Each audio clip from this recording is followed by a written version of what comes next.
Hey, you guys. Okay, it's going well so far.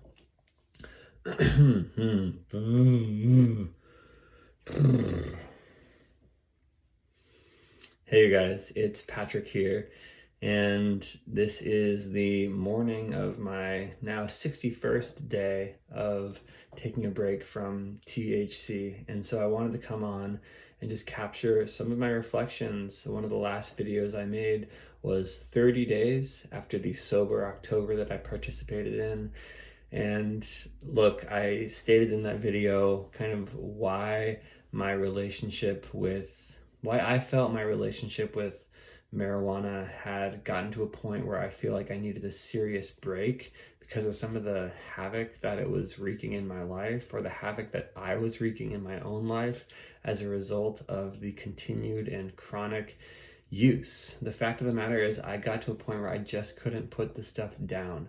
I found myself always wanting to be stoned morning, afternoon, and night. And honestly, it was because of coming on to like YouTube, for example, and seeing so many other testimonial videos about people who had these massive breakthroughs after taking 30 days, 60 days, honestly, many of them 6 months to a year, where they really started to feel like their lives were sort of taking shape again in a way that was more meaningful and purposeful and just overall like better for them.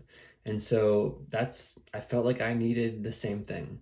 So I wanted to come back and capture where I'm at after 60 days, because I think it is actually measuredly different after only doing 30 days. And that's honestly kind of all I need to know that I want to continue in this endeavor. And hopefully, you'll see me here again 30 days from now making a video of 90 days. But I don't feel like an intense amount of pressure about that. And I guess I'll start with kind of some of my reflections to that end, because most of the pressure for me, it really came in the beginning. It was honestly about getting that first day, the first week, the first 2 weeks, because you're dealing with so many more of the withdrawal symptoms, the impact that it's having on the sleep, the impact that it's having on your mood. Cravings are much higher. And that's not to say that I don't still get cravings. There's probably, honestly, at least pretty much, maybe some days it's not there, but I want to say at least once a day, I still feel a craving to want to smoke weed. I still feel I get to this certain place, and that would be a really good thing to actually look at and identify, like, well, what's going on in that situation? What was the trigger? What was I spoke in another video about the catalyzing behavior that then sort of sets into process another string of inevitable behaviors and moods that follow it. What's going on in that instant? But put that all aside for now and just say that there usually is still at least one time during the day. It's mostly when I'm feeling lonely, and also sometimes it's after I have my cup of coffee, because I think I used those two together so frequently in the past that pattern was set in, that the coffee would bring me up, and then I used the weed to kind of ground me down and then get the consciousness and the intellect all stimulated. So anyways, I just want to say that the cravings are definitely less intense, but they are not altogether gone away. It's still actually kind of a hard thing for me to wrap my head around, the idea that I can't just go smoke a joint when I want to. It's even scarier to think that I might never smoke a joint again in my life. And I actually don't even think that that's going to be the case. So much of my goal with doing this, let's call it a tolerance break, is that so hopefully I can maybe in the future bring this back in if it proves useful, if it proves it would actually be of some sort of generative, if there's some sort of generative reason for me to do so, then maybe I'll bring it back in. So I want to talk about some of the other things that I've really noticed after this 60-day mark. It wasn't until after the 30 days, so once I was in that span between 30 and 60, that it actually started to generate like a little bit more enthusiasm for some of the mundane things that we have to do in life. For example, going to the grocery store. For example, sitting down and tracking out my finances. You guys, I don't think it's any kind of coincidence that my financial situation over the last 60 days has been getting better and better and better. I'm actually at the point where there's still some money left in my checking accounts after I have to, pay off pay my rent and my utilities and go grocery shopping. For literally years, I was living in a way where I was just scraping by, living paycheck to paycheck, relying on credit cards, and again, I have to say this really, really firmly. I don't think it was a coincidence that that was the case while I was also chronically using cannabis. Now that I've let that go, and it's only been like 60 days, as I mentioned, I'm starting to get more enthusiastic about just doing some basic things in life. One of the examples is going to the grocery store. I found myself walking through the grocery store a couple weeks ago and actually enjoying it. And that was so counter to the experience that I used to have. And I'm totally talking from my experience. There have also been times where I've gotten stoned and walked through the grocery store and had a totally great time. But honestly, what happened over the continued use was that I had so little money available to me that I would get stressed walking into a grocery store. My body would literally go into this kind of like freeze survival response because yeah, I hate to say it, but like there were so many times where I would go to the checkout and I didn't even know if my card was going to be accepted or declined because I was so negligent at that point that I wouldn't even look to see if I had enough money in my account. I just hoped and I would pray. I would honestly like just pray like, oh, please God, please, please, please don't let it. And sometimes honestly it did. It would flash to the declined big red screen on the credit card reader and there would be this terrible sinking feeling in my body. And it was not a good feeling. It really wasn't. But, and this is another kind of like key point that I hope I can drive home in this video is that weed made me care less. When I would smoke weed regularly, it made me care less. And what I was caring less about, that's kind of open for interpretation, if you will, or open for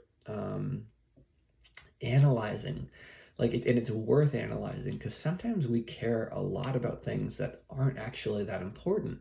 So you take a little toke, all of a sudden you kind of relax your shoulders down your back, you feel the sweat roll off your back, you're a little bit like there's a big sigh of relief.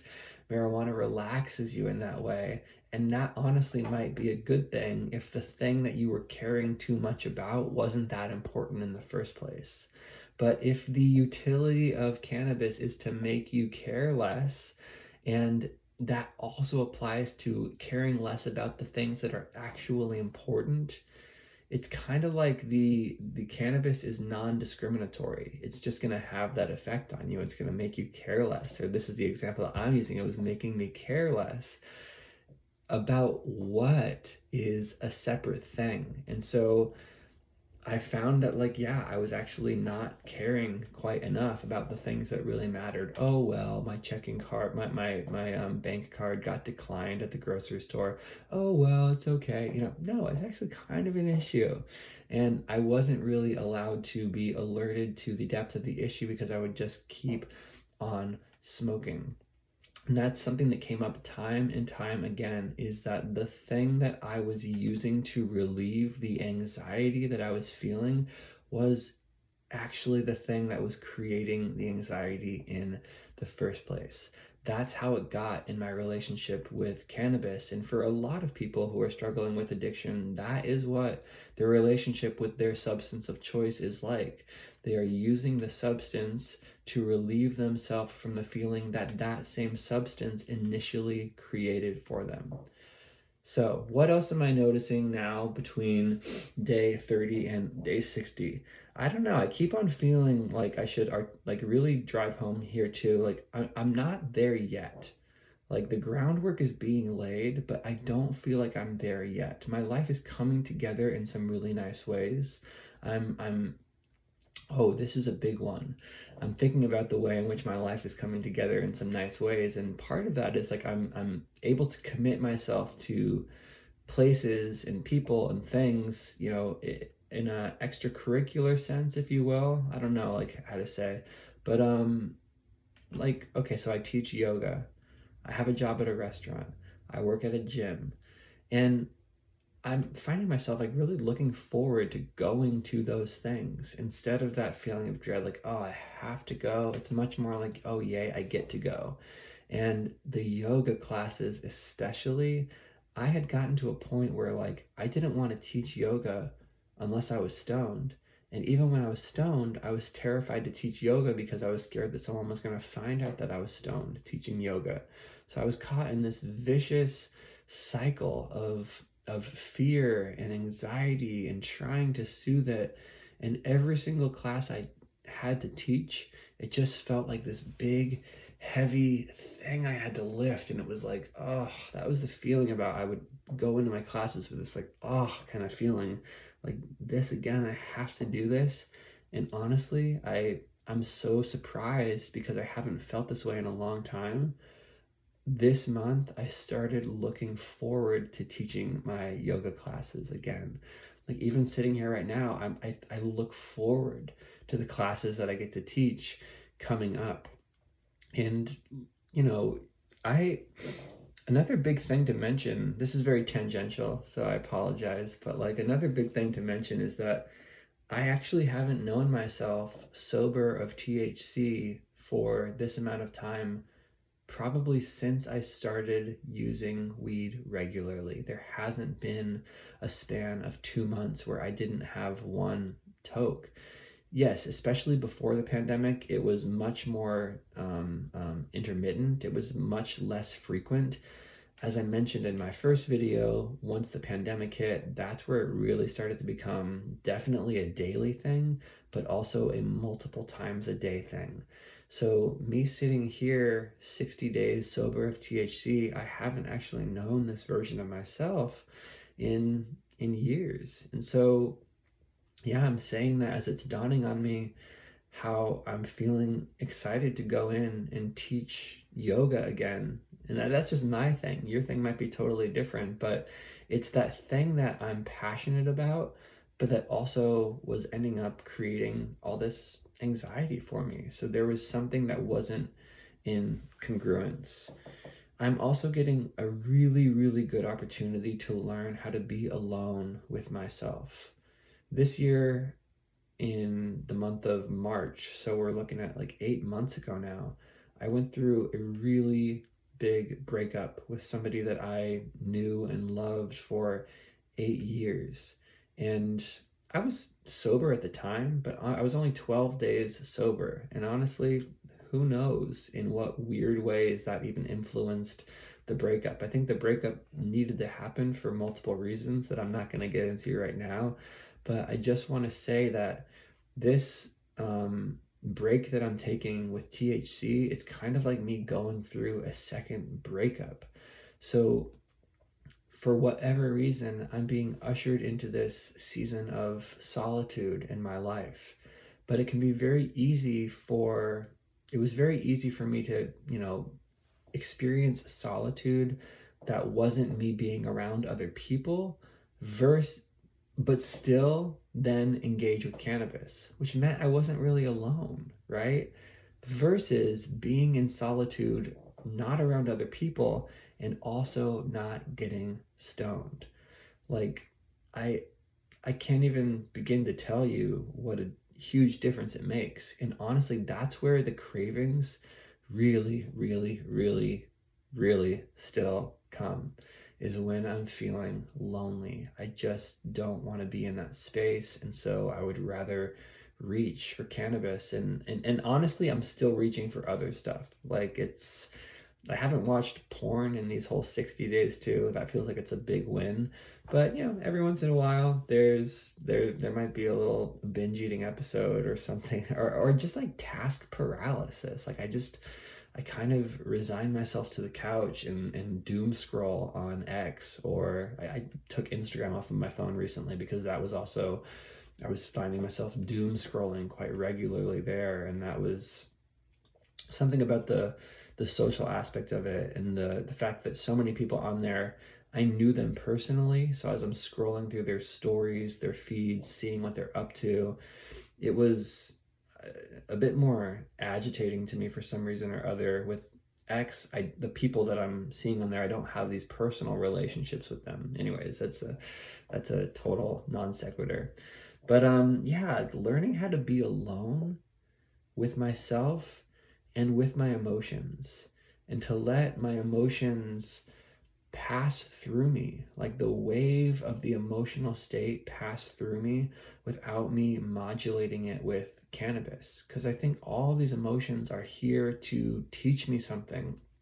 And when I smoke cannabis, it's kind of like I just send a big flood through the landscape, and it just wipes away the emotions that are rising up. But as I just mentioned, those emotions are rising up with an intelligence to point me towards something deeper about my experience, what I'm experiencing, and to hopefully move me in a better direction. But I just, yeah, the whole emotional intelligence thing is so much more ripe, I find, when I am sober of THC, or at least not using it chronically. So yeah, you guys, this is it. It's like I don't think that I'm there yet. And a lot of people, not a lot of people, but there are people in my life, my friends, some friends who are kind of like, when are you gonna smoke again? And I just keep on responding like, I think I still need to like prolong this. I think I want to do another 30 days. And when they ask me why, basically the best thing that I can say is that it has everything to do with me wanting to actualize my potential, and this deeper feeling that I have that the actualization of that potential is going to come more readily, more fully, if I'm not smoking weed. Like, I just need to give this a try. One of my friends, I think I said it in the last video, he said this to me once. It always stuck with me. Sobriety is a flex. Is it for everybody? No. Does everybody have to put down all of their vices? No. Are all vices bad? No. But in this world, in this day and age, sobriety is a flex, because we do get inundated with a lot of things that can be very disturbing to our mind, very disturbing to our emotional life, very disturbing to our body. And so, yeah, to take off a bit of that stress by smoking a J, by having a drink, by, smoking a cigarette, whatever it is, I'm not even here to demonize any of those things. And for a lot of people, there's probably a good case to be made that the relief that they experience from engaging with that quote unquote vice is actually more helpful to them than it would be for them to sit and ruminate on the things that they are stressing over. But, and I should do a whole separate video on this, it's always important to look at like net positive versus net negative benefits of the habits that you are engaging with, and see what's actually getting you what. So for now, I'm gonna just kind of button this video up. As I said, I think there's still work to be done. I'm laying the groundwork for who I am becoming next. Oh, there's one more thing I have to just mention too, is that I didn't do this alone. I did this with some support. I jumped into a community. I did the Sober October with the addiction mindset recovery. Dr. Frank, he's got an amazing YouTube channel. Check him out if you're struggling with any of this kind of stuff. I had some really, really amazing friends who, counseled me through this in some ways, shared their own experiences of what it was like when they had to drop this habit. And the accountability factor there was really nice. And then last but not least is I prayed for this. I'm a pretty spiritual person, and so I sat down and I prayed to my God for spiritual strength, Because honestly, at the time where I was in the depth of crisis with smoking all the time, I didn't feel like, well, it was definitely not something I wanted to do. Weed was the only salvation I had, right? But I didn't even think I could do it.